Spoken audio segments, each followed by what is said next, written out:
Assalamualaikum warahmatullahi wabarakatuh. Hai semua, perkenalkan nama saya Yuni Fitri Hartati, NIM 2112062070, Prodi Pendidikan Guru Sekolah Dasar. Di sini kita akan membahas tentang video edukasi atau video edukatif dengan tema inovasi pengembangan media pembelajaran berbasis digital interaktif untuk sekolah dasar pada muatan IPS dalam kurikulum 2013. Di sini terlebih dahulu saya akan menjelaskan pengertian bahan dan sumber belajar IPS di SD. Nah, di sini menurut Dewan Pendidikan Nasional tahun 2008, bahan belajar adalah segala sesuatu yang digunakan untuk membantu siswa belajar, seperti buku teks, buku pelajaran, modul, multimedia, maupun bahan-bahan yang dapat diunduh dari internet. Sedangkan sumber belajar adalah segala sesuatu yang dapat menjadi acuan atau referensi dalam proses pembelajaran, seperti jurnal, buku-buku penunjang, dan lain sebagainya. Dalam konteks IPS SD, bahan dan sumber belajar dapat berupa buku teks, buku pelajaran, modul, multimedia, serta bahan ajar yang dibuat oleh guru seperti contoh kasus atau simulasi. Selain itu, sumber belajar IPS SD dapat berupa dokumen sejarah, sumber data statistik, serta berita atau artikel yang terkait dengan isu-isu sosial dan politik terkini. Lalu, bahan dan sumber belajar seperti apa sih yang bisa kita gunakan? Nah, jadi di sini bahan dan sumber belajar tersebut meliputi berbagai jenis bahan seperti buku teks, buku pelajaran, modul, poster, gambar, foto, diagram, grafik, dan video pembelajaran. Sumber belajar dapat berupa buku, majalah, jurnal, artikel, serta berbagai media pembelajaran lainnya. Nah, sedangkan bahan dan sumber belajar IPS untuk SD dapat bervariasi tergantung pada kurikulum yang diterapkan di masing-masing sekolah. Namun beberapa bahan dan sumber belajar yang umum digunakan antara lain sebagai berikut. 1. Buku pelajaran. 2. Modul pembelajaran. 3. Sumber belajar digital. 4. Media interaktif. 5. Kunjungan lapangan. 6. Diskusi kelas. 7. Materi tambahan. Di sini saya akan menjelaskan satu persatu poin yang ada. 1. Buku pelajaran. Buku pelajaran menjadi bahan utama dalam pembelajaran IPS di SD. Buku ini biasanya disusun oleh pakar IPS dan penerbit buku. Buku ini berisi materi-materi dasar seperti geografi, sejarah, ekonomi, dan politik. 2. Modul pembelajaran. Modul pembelajaran adalah bahan ajar yang dikembangkan oleh guru IPS atau lembaga pendidikan lainnya. Modul ini berisi materi yang lebih terperinci dan lebih mudah dipahami oleh siswa. Yang ketiga, sumber belajar digital. Sumber belajar digital seperti video, pembelajaran aplikasi, dan situs web juga dapat digunakan dalam pembelajaran IPS.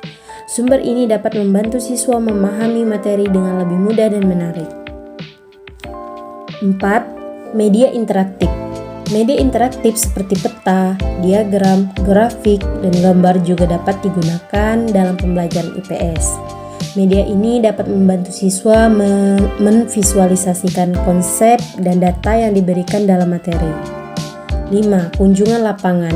Kunjungan lapangan ke tempat-tempat terkait dengan materi IPS seperti museum, taman nasional, dan pasar dapat membantu siswa memahami konsep secara langsung dan lebih konkret. Yang keenam, diskusi kelas. Diskusi kelas merupakan sumber belajar yang penting dalam pembelajaran IPS. Diskusi ini dapat membantu siswa memahami konsep dan peristiwa secara lebih mendalam melalui interaksi dengan guru dan teman sekelas. Yang ketujuh, materi tambahan. Materi tambahan seperti buku referensi, kemudian artikel, dan buletin juga dapat digunakan untuk melengkapi materi yang ada dalam buku pelajaran atau modul pembelajaran. Kemudian selanjutnya, B. Jenis-jenis dan klasifikasi sumber belajar. Jadi ada 5 macam. Yang pertama yaitu sumber belajar cetak, yang kedua sumber belajar elektronik, yang ketiga sumber belajar manusia, yang keempat sumber belajar lingkungan, dan yang kelima sumber belajar virtual. Nah, yang akan kita bahas adalah sumber belajar manusia. Apa sih itu sumber belajar manusia? Sumber belajar manusia adalah sumber belajar yang berasal dari interaksi antara siswa dengan orang lain, seperti guru, teman sekelas, atau ahli di bidang tertentu. Sumber belajar manusia dapat memberikan informasi dan pengalaman yang lebih mendalam dan nyata. Nah, contoh sumber belajar manusia itu untuk IPS di SD antara lain guru IPS, narasumber tentang kegiatan ekonomi di daerah, ataupun diskusi kelompok tentang kebijakan pemerintah. Jadi, sumber belajar manusia ini bisa kita jumpai biasanya di sekitar kita dan di sekitar lembaga pendidikan seperti sekolah atau kampus dan sebagainya. Dalam kehidupan sehari-hari kita akan banyak bertemu juga. Kita bisa belajar dari pengalaman dan ilmu yang mereka miliki, seperti guru di sekolah, teman diskusi, para ahli bidang yang ia tekuni, dan juga para ilmuwan. Selanjutnya, C. Inovasi pengembangan bahan dan sumber belajar dalam pembelajaran IPS SD. Inovasi dalam pengembangan bahan dan sumber belajar untuk pembelajaran IPS di sekolah dasar sangat penting untuk meningkatkan kualitas pendidikan dan dapat membantu meningkatkan minat dan motivasi belajar siswa, serta membantu guru dalam memfasilitasi proses pembelajaran. Di sini ada contoh inovasi pengembangan bahan dan sumber belajar dalam pembelajaran IPS SD antara lain. Yang pertama, penggunaan video pembelajaran interaktif yang memungkinkan siswa untuk memahami konsep IPS dengan cara yang lebih visual dan menarik. Yang kedua, pengembangan aplikasi pembelajaran IPS yang dapat diakses oleh siswa melalui smartphone atau tablet. Yang ketiga, pengembangan game edukasi yang melibatkan siswa dalam proses pembelajaran IPS dengan cara yang menyenangkan. Yang keempat, pengembangan buku elektronik atau e-book yang dilengkapi dengan animasi, gambar, atau video untuk meningkatkan daya tarik dan pemahaman siswa. Dan yang kelima, pengembangan platform pembelajaran online yang menyediakan berbagai materi pembelajaran IPS dalam bentuk interaktif seperti simulasi atau latihan interaktif. Berikut inovasi pengembangan bahan dan sumber belajar yang bisa diterapkan agar siswa termotivasi dalam belajar dan tentunya pelajaran menjadi lebih menyenangkan. Yang pertama, membuat bahan dan sumber belajar yang interaktif. Yang kedua, mengembangkan aplikasi pembelajaran. Yang ketiga, mengintegrasikan teknologi di dalam pembelajaran. Yang keempat, mengembangkan sumber belajar berbasis internet. Yang kelima, membuat proyek pembelajaran kolaboratif. Baiklah, di sini selanjutnya kita akan belajar tentang muatan IPS kelas 5 SD dengan menggunakan buku tematik yang akan dikembangkan dengan inovasi bahan dan sumber belajar manusia.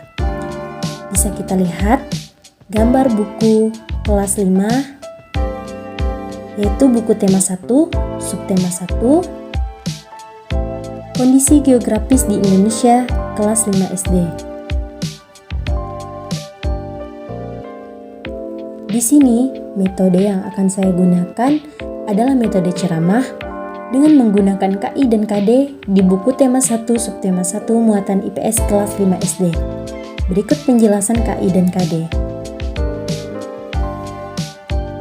Kompetensi inti kelas 5. 1. Menerima, menjalankan, dan menghargai ajaran agama yang dianutnya. 2. Menunjukkan perilaku jujur, disiplin, santun, percaya diri, peduli, dan bertanggung jawab dalam berinteraksi dengan keluarga, teman, guru, dan tetangga, dan negara. Selanjutnya, kompetensi dasar 3.1. Mengidentifikasi karakteristik geografis Indonesia sebagai negara kepulauan atau maritim dan agraris serta pengaruhnya terhadap kehidupan ekonomi sosial budaya, komunikasi serta transportasi. Nah, letak geografis adalah letak suatu wilayah yang ditentukan berdasarkan posisinya di muka bumi. Berdasarkan posisinya, letak geografis Indonesia diapit oleh dua benua, yaitu benua Asia dan benua Australia. Kemudian diapit pula oleh dua samudera, yaitu Samudra Pasifik dan Samudra Hindia. Nah, perhatikan gambar peta di samping. Batasan letak geografis Indonesia secara umum diapit oleh dua benua dan dua samudera. Berikut penjelasannya. Bagian barat laut, wilayah Indonesia dibatasi dengan benua Asia. Bagian tenggara, batasan wilayah Indonesia dengan benua Australia. Bagian barat, Indonesia sebelah barat berbatasan dengan Samudra Hindia. Bagian timur, wilayah laut Indonesia berbatasan dengan Samudra Pasifik. Adapun dampak dari letak geografis Indonesia. Posisi geografis Indonesia memberi dampak bagi kehidupan masyarakat. Salah satu akibat letak geografis Indonesia adalah munculnya aspek ekonomi, sosial, dan budaya yang berbeda dari negara-negara lain. Berikut dampaknya. Yang pertama, aspek ekonomi. Posisi Indonesia yang berada di kondisi silang membuat negara ini berada di jalur perdagangan yang strategis karena dilalui oleh berbagai negara. Contohnya, negara-negara Asia Timur seperti Cina, Taiwan, Jepang, dan Korea Selatan yang merupakan negara produsen komoditas perdagangan dunia, menjadikan Indonesia sebagai tempat transit atau hub untuk distribusi produk mereka. Artinya, Indonesia menjadi rute dari transportasi perdagangan negara-negara tersebut menuju Asia Tengah, Afrika hingga Eropa. Hal ini menjadi keuntungan letak geografis Indonesia karena bisa menciptakan lapangan kerja bagi masyarakatnya. Yang kedua, aspek sosial. Letak geografis Indonesia juga memberi dampak pada aspek sosial, sebab Indonesia jadi bisa berinteraksi dengan banyak bangsa di dunia. Bahkan, letak geografis Indonesia dan sumber daya alam Indonesia menjadi daya tarik bagi bangsa Eropa untuk datang ke Indonesia di era penjajahan. Begitu juga dengan kaum pedagang dari Cina dan India. Hal ini menimbulkan interaksi sosial yang beragam di Indonesia, belum lagi dengan suku, ras, dan agama yang berbeda-beda di masing-masing daerah. Yang ketiga, sekaligus jadi yang terakhir, yaitu aspek budaya. Dampak letak geografis Indonesia pada aspek budaya muncul karena interaksi sosial di atas. Akibatnya, muncul percampuran budaya dari pengaruh-pengaruh yang dibawa oleh masing-masing bangsa ke Indonesia. Percampuran ini berbentuk asimilasi sampai kulturasi budaya dan membuat Indonesia jadi kaya akan budaya. Nah, saya rasa cukup sampai di sini penjelasan kita pada hari ini.